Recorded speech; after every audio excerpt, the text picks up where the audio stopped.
Programang ito ay rated SPG, striktong patnubay at gabay ng magulang ang kailangan. Wala na ngang pagpipilian pa si David. Kailangan niya nang tapusin si Ramon. Ito lang ang paraan para hindi mabisto. Desidido kasi si Ramon na kausapin si Marites kasama si David at hindi ito kayang pigilan ni David na mangyari. Pero hindi magtatagumpay si David. Bagkus siya ang mababaril ni Ramon dahil lampas siya. Simula noong mamatay si Olga ay tuloy-tuloy na rin ang pagbagsak ni David.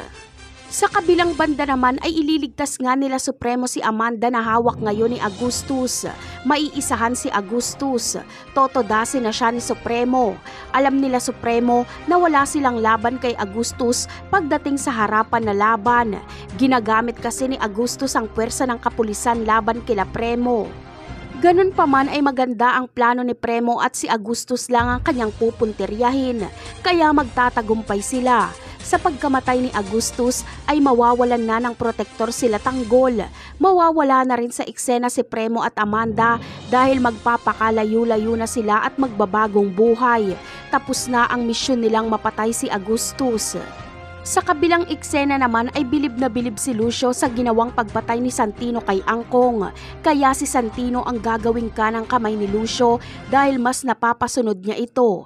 Mas mapagkakatiwalaan niya si Santino kaysa sa mga batang tondo.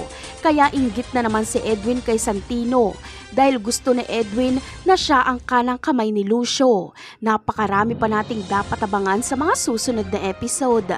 Paalam!